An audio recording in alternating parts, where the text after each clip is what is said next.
ಭಗವತೆ ವಾಸುದೇವಾಯ. ಓಂ ನಮೋ ಭಗವತೆ ವಾಸುದೇವಾಯ. ಓಂ ನಮೋ ಭಗವತೆ ವಾಸುದೇವಾಯ. ಹರೇ ಕೃಷ್ಣ ಕೃಷ್ಣ ಕೃಷ್ಣ ಹರೇ ಹರೇ, ಹರೇ ರಾಮ ರಾಮ ರಾಮ ಹರೇ ಹರೇ. ಶಿಲ ಗುರುದೇವ್ ಕಿ ಜೈ, ಶಿಲ ಪ್ರಭುಪಾದ್ ಕಿ ಜೈ, ರಾಧಾರಾಣಿ ಕಿ ಜೈ. ಭಗವದ್ಗೀತಾ ಅಧ್ಯಾಯ 2 ಶ್ಲೋಕ 26.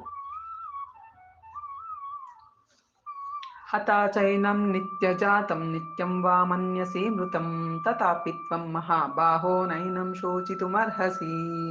ಅನುವಾದ: ಆತ್ಮವು ಅಥವಾ ಜೀವದ ಲಕ್ಷಣಗಳು ಯಾವಾಗಲೂ ಹುಟ್ಟುತ್ತಿರುವುದೆಂದು ಯಾವಾಗಲೂ ಸಾಯುತ್ತಿರುವುದೆಂದು ನೀನು ಭಾವಿಸಿದರೂ ಮಹಾಬಾಹುವೆ, ನೀನು ಶೋಕಿಸಲು ಕಾರಣವಿಲ್ಲ. ಭಾವಾರ್ಥ: ಬೌದ್ಧರಿಗೆ ಬಹು ಸಮೀಪವಾದ ತತ್ವಶಾಸ್ತ್ರಜ್ಞರ ವರ್ಗವೊಂದು ಸದಾ ಇರುತ್ತದೆ. ಇವರು ದೇಹವನ್ನು ಬಿಟ್ಟು ಆತ್ಮಕ್ಕೆ ಪ್ರತ್ಯೇಕ ಅಸ್ತಿತ್ವವಿದೆ ಎಂದು ನಂಬುವುದಿಲ್ಲ. ಶ್ರೀಕೃಷ್ಣನು ಭಗವದ್ಗೀತೆಯನ್ನು ಉಪದೇಶಿಸಿದಾಗ ಇಂತಹ ತತ್ವಶಾಸ್ತ್ರಜ್ಞರು ಇದ್ದಂತೆ ತೋರುತ್ತದೆ. ಇವರನ್ನು ಲೋಕಾಯುತಕರು ಮತ್ತು ವೈಭಾಷಿಕರು ಎಂದು ಕರೆಯುತ್ತಿದ್ದರು.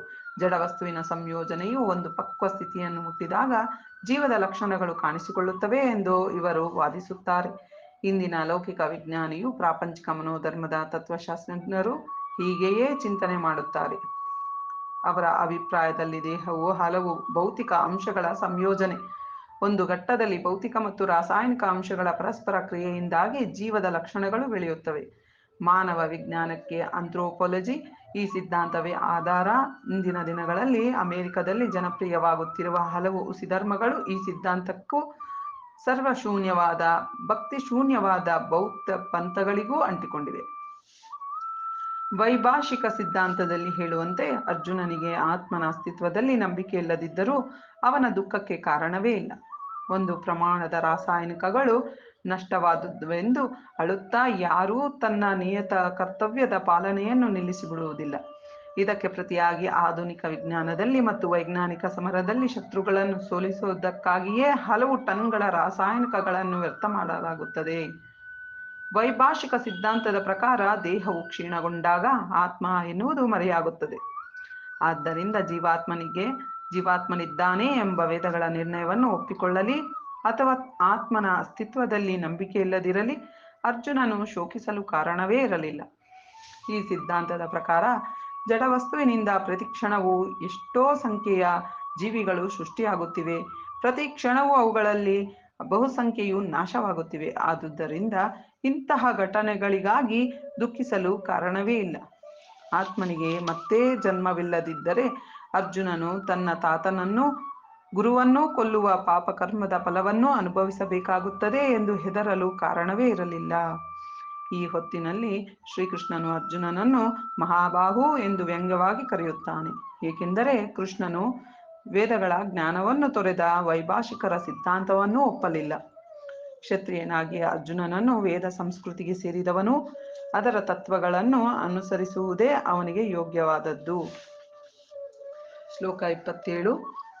ಜಾತಸ್ಯ ಹಿ ಧ್ರುವೋ ಮೃತ್ಯುರ್ಧ್ರುವಂ ಜನ್ಮ ಮೃತ್ಯಸ್ಯ ಚ ತಸ್ಮಾತ್ ಪರಿಹಾರ್ಯರ್ಥೇ ನ ತ್ವಂ ಶೋಚಿತುಮರ್ಹಸಿ.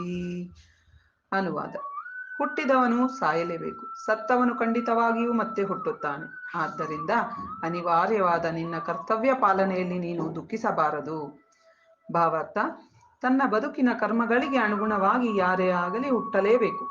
ಕರ್ಮಗಳ ಒಂದು ಅವಧಿಯನ್ನು ಮುಗಿಸಿದ ಮೇಲೆ ಅವನು ಮತ್ತೆ ಹುಟ್ಟುವುದಕ್ಕಾಗಿ ಸಾಯಲೇಬೇಕು. ಹೀಗೆ ಮನುಷ್ಯನು ಮುಕ್ತಿಯಿಲ್ಲದೆ ಹುಟ್ಟು ಸಾವುಗಳ ಒಂದು ಚಕ್ರದ ಅನಂತರ ಮತ್ತೊಂದು ಚಕ್ರದಲ್ಲಿ ಸಾಗುತ್ತಾನೆ. ಆದರೆ ಹುಟ್ಟು ಸಾವುಗಳ ಈ ಚಕ್ರವು ಅನಗತ್ಯ ಕೊಲೆ, ಕಗ್ಗೊಲೆ ಮತ್ತು ಯುದ್ಧಗಳನ್ನು ಸಮರ್ಥಿಸುವುದಿಲ್ಲ. ಆದರೆ ಮಾನವ ಸಮಾಜದಲ್ಲಿ ನಿಯಮ ಮತ್ತು ವ್ಯವಸ್ಥೆಯನ್ನು ರಕ್ಷಿಸಲು ಹಿಂಸೆ ಮತ್ತು ಯುದ್ಧ ಅನಿವಾರ್ಯ ಅಂಶಗಳಾಗುತ್ತವೆ. ಕುರುಕ್ಷೇತ್ರ ಸಮರವು ಪರಮಪ್ರಭುವಿನ ಸಂಕಲ್ಪ. ಆದ್ದರಿಂದ ಅದು ಅನಿವಾರ್ಯ. ಧರ್ಮಕ್ಕಾಗಿ ಹೋರಾಡುವುದು ಕ್ಷತ್ರಿಯನ ಕರ್ತವ್ಯ. ಅವನು ತನ್ನ ನ್ಯಾಯವಾದ ಕರ್ತವ್ಯವನ್ನಷ್ಟೇ ಮಾಡುತ್ತಿರುವಾಗ ತನ್ನ ಬಂಧುಗಳ ಸಾವಿಗಾಗಿ ಹೆದರಬೇಕೇಕೆ, ದುಃಖಿಸಬೇಕೇಕೆ? ಪಾಪ ಕರ್ಮಗಳೆಂದರೆ ಅವನಿಗೆ ತುಂಬಾ ಭಯ. ಧರ್ಮವನ್ನು ಮುರಿದು ಅದರಿಂದ ಪಾಪ ಕಾರ್ಯಗಳ ಫಲಕ್ಕೆ ಅವನು ಒಳಗಾಗುವುದು ಯೋಗ್ಯವಲ್ಲ. ತನ್ನ ನ್ಯಾಯವಾದ ಕರ್ತವ್ಯವನ್ನು ಮಾಡಲು ತಪ್ಪಿಸಿಕೊಂಡರೆ ಅವನು ತನ್ನ ಬಂಧುಗಳ ಸಾವನ್ನು ತಡೆಯಲು ಸಮರ್ಥನಾಗುವುದಿಲ್ಲ. ತಪ್ಪು ಕಾರ್ಯದ ಪಥವನ್ನು ಆರಿಸಿಕೊಂಡದ್ದರಿಂದ ಅವನೇ ನೀತಿಭ್ರಷ್ಟನಾಗುತ್ತಾನೆ. ಶ್ಲೋಕ 28. ಅವ್ಯಕ್ತಾದೀನಿ ಭೂತಾನಿ ವ್ಯಕ್ತಮದ್ಯಾನಿ ಭಾರತ ಅವ್ಯಕ್ತ ನಿಧನಾನೀವ ತತ್ರ ಕಾ ಪರಿದೇವನ. ಅನುವಾದ: ಸೃಷ್ಟಿಯಾದ ಎಲ್ಲ ಜೀವಿಗಳಿಗೂ ಮೊದಲು ಕಾಣಿಸುವುದಿಲ್ಲ. ಸೃಷ್ಟಿಯಾದ ಎಲ್ಲ ಜೀವಿಗಳು ಮೊದಲು ಕಾಣಿಸುವುದಿಲ್ಲ, ಮಧ್ಯೆ ಕೆಲಕಾಲ ಕಾಣಿಸುತ್ತವೆ ಮತ್ತು ನಾಶವಾದ ಮೇಲೆ ಕಾಣಿಸುವುದಿಲ್ಲ. ಹೀಗಿರುವಾಗ ಶೋಕಕ್ಕೆ ಕಾರಣವೆಲ್ಲಿದೆ? ಭಾವಾರ್ಥ: ತತ್ವಶಾಸ್ತ್ರಜ್ಞರಲ್ಲಿ ಎರಡು ವರ್ಗಗಳಿವೆ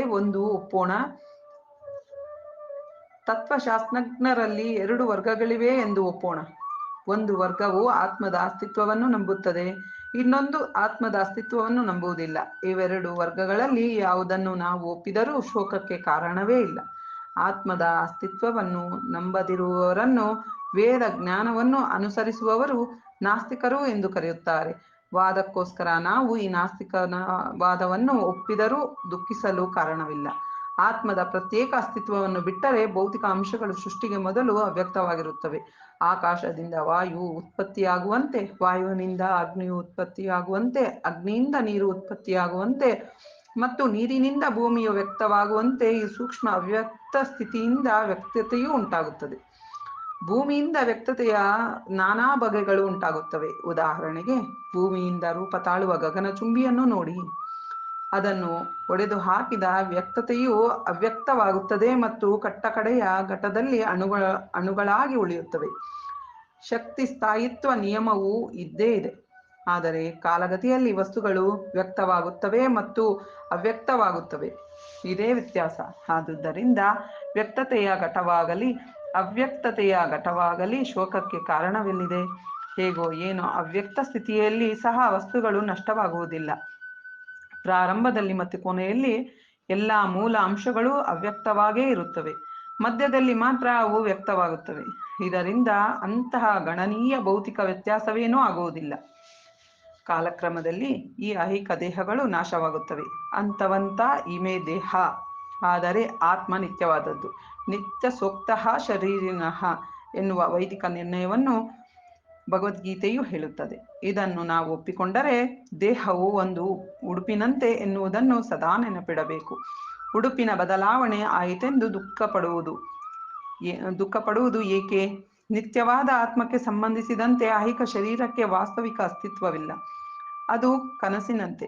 ಕನಸಿನಲ್ಲಿ ನಾವು ಆಕಾಶದಲ್ಲಿ ಹಾರಾಡುವ ಯೋಚನೆಯನ್ನು ಮಾಡಬಹುದು, ರಾಜನಂತೆ ರಥದಲ್ಲಿ ಕುಳಿತುಕೊಳ್ಳುವ ಯೋಚನೆಯನ್ನು ಮಾಡಬಹುದು. ಆದರೆ ಎಚ್ಚರಿಕೆ ಆದಾಗ ನಾವು ಆಕಾಶದಲ್ಲಿಯೂ ಇಲ್ಲ, ರಥದಲ್ಲಿಯೂ ಕುಳಿತಿಲ್ಲ ಎನ್ನುವುದನ್ನು ಕಾಣಬಹುದು. ವೇದ ಜ್ಞಾನವು ಐಹಿಕ ದೇಹವು ಅಸ್ತಿತ್ವದಲ್ಲಿರುವುದಿಲ್ಲ ಎನ್ನುವ ಆಧಾರದ ಮೇಲೆ ಆತ್ಮ ಸಾಕ್ಷಾತ್ಕಾರಕ್ಕೆ ಪ್ರೋತ್ಸಾಹ ನೀಡುತ್ತದೆ. ಆದುದರಿಂದ ಆತ್ಮವು ಇದೆ ಎಂದು ನಂಬಲಿ ಅಥವಾ ಇಲ್ಲ ಎಂದು ನಂಬಲಿ, ದೇಹವು ನಷ್ಟವಾಯಿತೆಂದು ದುಃಖಪಡಲು ಕಾರಣವೇ ಇಲ್ಲ. ಶ್ಲೋಕ 29. ಆಶ್ಚರ್ಯವತ್ ಪಶ್ಯತಿ ಕಶ್ಚಿದೇನಂ ಆಶ್ಚರ್ಯವದ್ ವದತಿ ತಥೈವ ಚಾನ್ಯಃ ಆಶ್ಚರ್ಯವಚೈನಮನ್ಯಃ ಶೃಣೋತಿ ಶ್ರುತ್ವಾಪ್ಯೈನಂ ವೇದ ನ ಚೈವ ಕಶ್ಚಿತ್. ಅನುವಾದ: ಕೆಲವರು ಆತ್ಮನನ್ನು ಆಶ್ಚರ್ಯದಿಂದ ಕಾಣುತ್ತಾರೆ, ಕೆಲವರು ಅವನನ್ನು ಆಶ್ಚರ್ಯಕರ ಎಂದು ವರ್ಣಿಸುತ್ತಾರೆ, ಮತ್ತೆ ಕೆಲವರು ಅವನು ಆಶ್ಚರ್ಯಕರ ಎನ್ನುವ ಮಾತುಗಳನ್ನು ಕೇಳುತ್ತಾರೆ. ಇನ್ನು ಕೆಲವರಾದರೋ ಅವನ ವಿಷಯ ಕೇಳಿದರೂ ಒಂದಿಷ್ಟು ಅರ್ಥ ಮಾಡಿಕೊಳ್ಳಲಾರರು. ಭಾವಾರ್ಥ: ಗೀತೋಪನಿಷತ್ತಿಗೆ ಬಹುಮಟ್ಟಿಗೆ ಉಪನಿಷತ್ತಿನ ತತ್ವಗಳೇ ಆಧಾರ. ಆದ್ದರಿಂದ ಕಠೋಪನಿಷತ್ತಿನಲ್ಲಿ ಈ ಕೆಳಗಿನ ಶ್ಲೋಕ ಕಾಣುವುದರಲ್ಲಿ ಯಾವ ಆಶ್ಚರ್ಯವೂ ಇಲ್ಲ. ಶ್ರವಣಯಾಪಿ ಬಹುಭಿರ್ಯೋ ನ ಲಭ್ಯಃ ಶೃಣ್ವಂತೋಪಿ ಬಹವೋ ಯಂ ನ ವಿದ್ಯುಃ ಆಶ್ಚರ್ಯೋ ವಕ್ತ ಕುಶಲೋಸ್ಯ ಲಬ್ಧ ಆಶ್ಚರ್ಯಸ್ಯ ಜ್ಞಾತ ಕುಶಲಾನುಶಿಷ್ಟಃ. ಬೃಹತ್ ಪ್ರಾಣಿಯ ದೇಹದಲ್ಲೂ ಬೃಹತ್ ಆಲದ ಮರದ ದೇಹದಲ್ಲೂ ಜೀವಾಣುವು ಇದೆ. ಕೆಲವು ಒಂದು ಅಂಗುಲದ ಸ್ಥಳವನ್ನು ಆಕ್ರಮಿಸುವ ಕೋಟ್ಯಾಂತರ ಕ್ರಿಮಿಗಳಲ್ಲೂ ಜೀವಾಣುವೂ ಇದೆ. ಇದು ಬಹು ಬೆರಗಿನ ಸಂಗತಿ. ಪ್ರಥಮ ಜೀವಿಯಾದ ಬ್ರಹ್ಮನಿಗೆ ಪಾಠಗಳನ್ನು ಬೋಧಿಸಿದ ಜ್ಞಾನದ ಪರಮಾಧಿಕಾರಿಯೇ ವ್ಯಕ್ತಿಗತ ಆತ್ಮನ ವಿಸ್ಮಯಗಳನ್ನು ವಿವರಿಸಿದ್ದಾನೆ. ಆದರೂ ಅಲ್ಪ ವಿದ್ಯೆಯುಳ್ಳವರು ಹಾಗೂ ಸಂಯಮ ಇಲ್ಲದವರು ಅದರ ವಿಸ್ಮಯಗಳನ್ನು ಅರಿಯಲಾರರು. ಈ ಯುಗದ ಬಹು ಮಂದಿಗೆ ವಸ್ತುಗಳ ಸ್ಥೂಲ ಐಹಿಕ ಪರಿಕಲ್ಪನೆಯಷ್ಟೇ ಇರುತ್ತದೆ. ಇದರಿಂದಾಗಿ ಸಣ್ಣ ಕಣವು ಇಷ್ಟು ಕಿರಿದು ಆಗಲು ಹೇಗೆ ಸಾಧ್ಯ ಎಂದು ಅವರಿಗೆ ಅರ್ಥವಾಗುವುದಿಲ್ಲ. ಅದರಿಂದ ನಿಜವಾದ ಆತ್ಮನು ಸ್ವರೂಪದಿಂದ ಅಥವಾ ವರ್ಣನೆಯಿಂದ ಅದ್ಭುತ ಎಂದು ಜನ ಭಾವಿಸುತ್ತಾರೆ. ಅಸ್ತಿತ್ವಕ್ಕಾಗಿ ನಡೆಸುವ ಹೋರಾಟದಲ್ಲಿ ಸ್ವ ಅರಿವು ಇಲ್ಲದಿದ್ದರೆ ಎಲ್ಲ ಕ್ರಿಯೆಗಳು ಕಟ್ಟ ಕಡೆಗೆ ವಿಫಲವಾಗುತ್ತವೆ ಎನ್ನುವುದು ನಿಜ. ಆದರೂ ಬಹುಮಂದಿ ಭೌತಿಕ ಶಕ್ತಿಯಿಂದಾಗಿ ಮಾಯೆಗೆ ಸಿಲುಕುತ್ತಾರೆ. ಇದರಿಂದ ಇಂದ್ರಿಯ ತೃಪ್ತಿಯ ವಿಷಯಗಳಲ್ಲಿ ಮಗ್ನರಾಗಿ ಸ್ವ ಅರಿವಿನಿಂದ ಪ್ರಶ್ನೆಯನ್ನು ಅರ್ಥ ಮಾಡಿಕೊಳ್ಳಲು ಅವರಿಗೆ ಸಮಯವೇ ಇರುವುದಿಲ್ಲ. ಆತ್ಮವನ್ನು ಕುರಿತು ಯೋಚಿಸಬೇಕು, ಆ ಮೂಲಕ ಐಹಿಕ ದೇಹಗಳನ್ನು ಪರಿಹರಿಸಿಕೊಳ್ಳಬೇಕು ಎಂಬುದರ ಪರಿವೇ ಪ್ರಾಯಶಃ ಅವರಿಗೆ ಇಲ್ಲ. ಆತ್ಮನ ವಿಷಯವಾಗಿ ಆಲಿಸುವ ಪ್ರವೃತ್ತಿ ಇರುವ ಕೆಲವರು ತಮ್ಮ ಒಳ್ಳೆಯ ಗೆಳೆಯರೊಂದಿಗೆ ಉಪನ್ಯಾಸಗಳಿಗೆ ಹೋಗುತ್ತಿರಬಹುದು. ಆದರೆ ಕೆಲವೊಮ್ಮೆ ಅವರು ಪ್ರಮಾಣದ ವ್ಯತ್ಯಾಸವಿಲ್ಲದೆ ಪರಮಾತ್ಮನ ಮತ್ತು ಜೀವಾತ್ಮಗಳು ಒಂದೇ ಎಂಬ ದೃಷ್ಟಿಯನ್ನು ಅಜ್ಞಾನದಿಂದ ಸ್ವೀಕರಿಸಿ ಮಾರ್ಗ ತಪ್ಪುತ್ತಾರೆ. ಪರಮಾತ್ಮ, ಜೀವಾತ್ಮವು ಇವುಗಳಲ್ಲಿ ಒಂದೊಂದರ ಸ್ಥಾನ, ಒಂದೊಂದರ ಕರ್ತವ್ಯಗಳು, ಪರಸ್ಪರ ಸಂಬಂಧ ಮತ್ತಿತರ ಎಲ್ಲ ಮುಖ್ಯ ಮತ್ತು ಗೌಣ ವಿವರಗಳನ್ನು ಸಂಪೂರ್ಣವಾಗಿ ತಿಳಿದಿರುವ ಮನುಷ್ಯನನ್ನು ಕಾಣುವುದು ಬಹು ಕಷ್ಟ. ಆತ್ಮದ ತಿಳಿವಿನಿಂದ ಸಂಪೂರ್ಣ ಫಲವನ್ನು ಪಡೆದುಕೊಂಡು ವಿವಿಧ ದೃಷ್ಟಿಕೋನಗಳಿಂದ ಆತ್ಮನ ಸ್ಥಾನವನ್ನು ವರ್ಣಿಸಬಲ್ಲ ಮನುಷ್ಯನನ್ನು ಕಾಣುವುದು ಮತ್ತೂ ಕಷ್ಟ. ಆದರೆ ಹೇಗಾದರೂ ಆತ್ಮದ ವಿಷಯವನ್ನು ಅರ್ಥ ಮಾಡಿಕೊಳ್ಳಲು ಸಾಧ್ಯವಾದರೆ ಮನುಷ್ಯನ ಬದುಕು ಸಾರ್ಥಕ. ಆತ್ಮದ ವಿಷಯವನ್ನು ಅರ್ಥ ಮಾಡಿಕೊಳ್ಳಲು ಅತ್ಯಂತ ಸುಲಭವಾದ ಮಾರ್ಗವೆಂದರೆ ಇತರ ಸಿದ್ಧಾಂತಗಳಿಂದ ದಾರಿ ತಪ್ಪದೆ ಪರಮಾಧಿಕಾರಿಯಾದ ಶ್ರೀಕೃಷ್ಣನು ಭಗವದ್ಗೀತೆಯಲ್ಲಿ ಹೇಳಿದ ಮಾತುಗಳನ್ನು ಸ್ವೀಕರಿಸುವುದು. ಶ್ರೀಕೃಷ್ಣನು ದೇವೋತ್ತಮ ಪರಮ ಪುರುಷನೆಂದಾಗಿ ಸ್ವೀಕರಿಸುವುದಕ್ಕೂ ಈ ಜನ್ಮದಲ್ಲಾಗಲಿ ಹಿಂದಿನ ಜನ್ಮದಲ್ಲಾಗಲಿ ವಿಶೇಷವಾಗಿ ತಪಸ್ಸು ಮತ್ತು ಯಜ್ಞಗಳನ್ನು ಮಾಡಿದ್ದಿರಬೇಕು. ಆದರೆ ಪರಿಶುದ್ಧ ಭಕ್ತನ ಅವಾಚ್ಯ ಕೃಪೆಯಿಂದ ಮಾತ್ರ ಕೃಷ್ಣನನ್ನು ಅರಿಯಬಹುದು. ಇದಕ್ಕೆ ಬೇರೆ ದಾರಿಯೇ ಇಲ್ಲ. ಶ್ಲೋಕ 30. ದೇಹಿ ನಿತ್ಯಮವಾದ್ಯೋಯಂ ದೇಹೇ ಸರ್ವಸ್ಯ ಭಾರತ ತಸ್ಮಾತ್ ಸರ್ವಾಣಿ ಭೂತಾನಿ ನ ತ್ವಂ ಶೋಚಿತುಮರ್ಹಸಿ. ಅನುವಾದ: ಭರತ ವಂಶಜನಾದ ಅರ್ಜುನನೇ, ಈ ದೇಹದಲ್ಲಿ ವಾಸಿಸುವವನನ್ನು ಎಂದೂ ಕೊಲ್ಲಲು ಸಾಧ್ಯವಿಲ್ಲ. ಆದುದರಿಂದ ನೀನು ಯಾವ ಜೀವಿಗಾಗಿಯೂ ದುಃಖಿಸುವ ಕಾರಣವಿಲ್ಲ. ಭಾವಾರ್ಥ: ಅವಿಕಾರಿಯಾದ ಆತ್ಮವನ್ನು ಕುರಿತ ಬೋಧನೆಯ ಅಧ್ಯಾಯವನ್ನು ಭಗವಂತನು ಈಗ ಮುಕ್ತಾಯಗೊಳಿಸುತ್ತಾನೆ. ನಿತ್ಯವಾದ ಆತ್ಮವನ್ನು ಹಲವು ವಿಧಗಳಲ್ಲಿ ವರ್ಣಿಸಿ ಶ್ರೀಕೃಷ್ಣನು ಆತ್ಮಕ್ಕೆ ಸಾವಿಲ್ಲ ಮತ್ತು ದೇಹವು ಅಶಾಶ್ವತ ಎನ್ನುವುದನ್ನು ತೋರಿಸಿಕೊಡುತ್ತಾನೆ.